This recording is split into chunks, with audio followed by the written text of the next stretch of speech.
Mas eles iam retornar ao Nordeste, principalmente no momento de dificuldades que o povo nordestino passa. A importância desse momento da música religiosa para amenizar esse sofrimento da nossa região. Acho que o problema é geral, é brasileiro. O Plano Real teve seus valores, e certamente tem, mas não era possível resolver o problema da inflação sem sacrifício. O país já vivia sacrificado, ficou mais ainda. Então eu acho que qualquer região do Brasil, nesse momento, tem que saber reivindicar e ao mesmo tempo saber entender que a solução é para um todo, não é para uma parcela.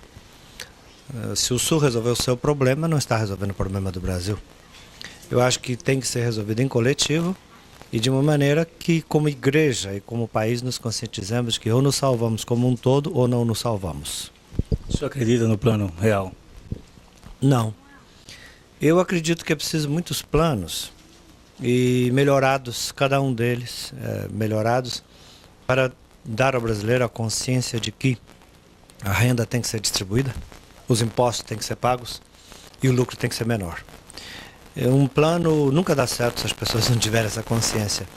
Acho que o real teve o seu valor e talvez ainda tenha, desde que sejam feitas as modificações necessárias nele e também na nossa Constituição, para que o país realmente se torne um país com mais justiça distributiva.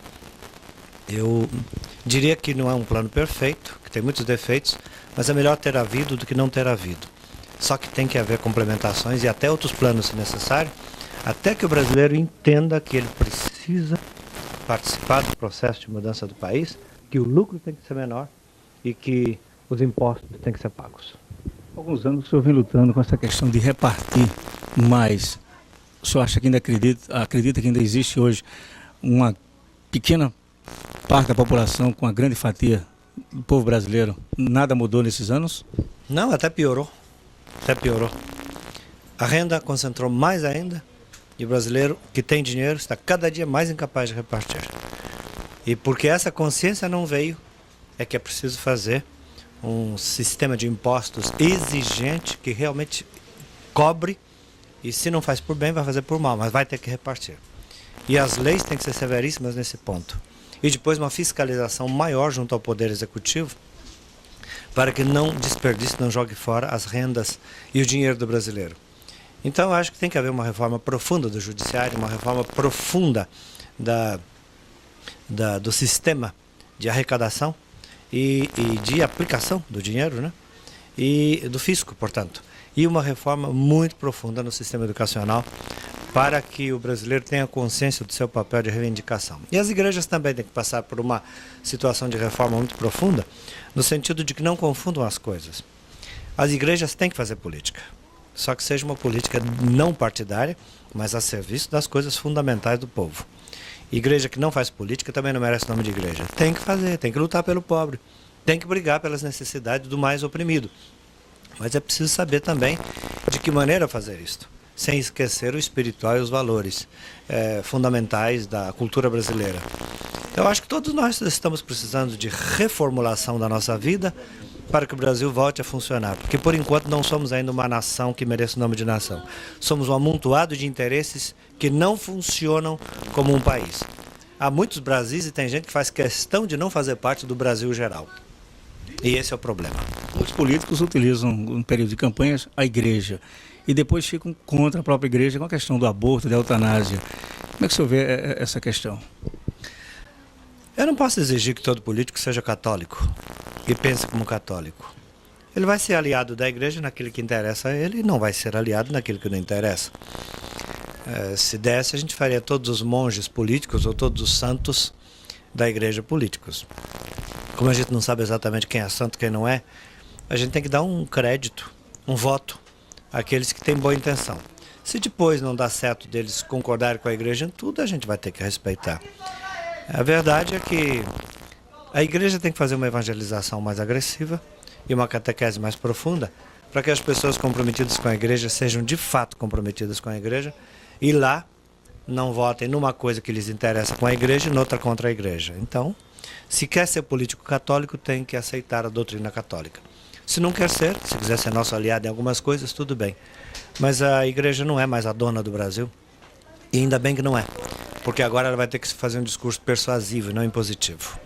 Você acredita que esse país ainda vai ser dominado pelos menos favorecidos? Ainda vai haver oportunidade porque a gente continua colocando pessoas elitizadas no poder? Se ele for dominado pelos menos favorecidos, vai ser uma ditadura e isso eu não quero. Eu acho que o Brasil deva ser governado em favor dos menos favorecidos. Eu quero para o Brasil uma democracia, uma social-democracia. E quero para o Brasil muito das ideias da esquerda e um pouco das ideias do centro, até do capitalismo. Mas o que eu não quero é esse capitalismo selvagem que está aí e uma esquerda burra, ditatorial, que também é tão burra quanto o capitalismo. Eu quero um país onde se possa votar, ir livremente para os lugares, escolher, ter opinião livre, mas onde o essencial seja para todos. Portanto, que tenha uma visão muito, muito social. E outra vez eu volto ao assunto. Impostos. Impostos e boa distribuição. Porque a melhor maneira de criar justiça social é tirar dos ricos para dar para os pobres. E tem que ser tirado mesmo. Agora, com o judiciário mais forte, isso vai acontecer. Um dos maiores partidos do Brasil, o PT, hoje começa a mudar inclusive a sua diretoria. O senhor acha que poderá haver uma nova transformação no PT hoje? Eu vejo o PT com esperança, eu não sou petista. Às vezes voto no PT, às vezes não. Eu vejo sim o PT e outros partidos de centro-esquerda ou de esquerda como esperança. Eu só não vejo com esperança nenhum partido que seja autoritário demais e que só saiba fazer oposição. Eu quero o PT no poder, sim. E em alguns lugares, em alguns estados, seria bom ver como é que ele governa, para ter uma ideia. Eu não tenho fechamento contra nenhum partido, mas se for ditatorial, eu sou contra ele. Nesse momento, o Congresso pensa uma reforma eleitoral, acabando com alguns partidos, até de lutas como o PPS, o PCdoB. Como é que o senhor vê essa ideia de alguns políticos? Eu sou a favor de que não haja tantos partidos mesmo. Viajando pelo mundo, estudando como a gente estuda religião, sociologia política, acho que excesso de partido também não representa o cidadão. Mas que haja umas correntes políticas bem representadas. E hoje 4 ou 5 correntes políticas quase que esgotam as necessidades de um país. E que os partidos se redefinem em torno disto. Porque a maioria dos partidos brasileiros são mais ligados a algumas pessoas e não a ideias. Eu acho que o país precisa de ideologias, de ideias, como precisa de religiões. Mas eu não vejo com bons olhos 20, 30, 40 partidos. Isso não representam nada. Agora, 5 linhas partidárias, eu acho que o Brasil suporta muito bem. Então, se tivesse 5, 6 partidos, eu acharia muito bom. O show de hoje é uma continuidade do último show ou o senhor permanece... Há uma mudança em cada cidade? Muda. Eu faço um show para cada cidade onde eu vou. Por respeito à cidade. Não é que a gente tem um show decorado, vai e dá o recado e vai embora. Acho que cada cidade tem suas peculiaridades, suas características. Nosso show é muito maleável. Existe show de música sertaneja, show de forró, show de música clássica. O nosso é um show de música religiosa, onde a gente dá mensagens e reflete sobre a situação das pessoas. Então, eu acho que é por aí mesmo.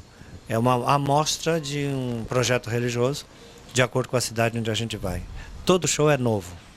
O senhor tem feito uma avaliação de toda essa peregrinação do senhor por todo o país, com essas caravanas, com esses shows? Algum resultado está sendo coletado para a igreja nesse momento? Não. Eu pesquiso, anoto as ideias, mas não teria essa pretensão. É um aprendizado lento, eu acho que é uma mensagem que eu levo a todas as pessoas onde vou, mas eu não me sinto representante da CNBB nem para coletar dados, nem para oferecer. Digamos que eu sou um pregador, missionário, que é bem aceito, porque eu tento falar em nome da igreja, mas eu não sou oficial em nada na igreja. Sou um soldado raso, fazendo um trabalho de profetinha e contente com o que eu faço. Dentre tantas músicas que o senhor já compôs, qual a música que mais marcou para o Padre Zezinho, que identifica muito com a realidade? Oração pela família, Canção para meu Deus, Utopia, Faz de Conta, Um Certo Galileu, Amar como Jesus Amou. Enfim, são uma série de trabalhos que traduzem uma espiritualidade, um jeito de pensar do brasileiro. E porque deram certo, eu acho que é sinal de que o povo disse: Eu, se pudesse escrever uma canção, escreveria essa. Não me acho o melhor compositor do Brasil, não.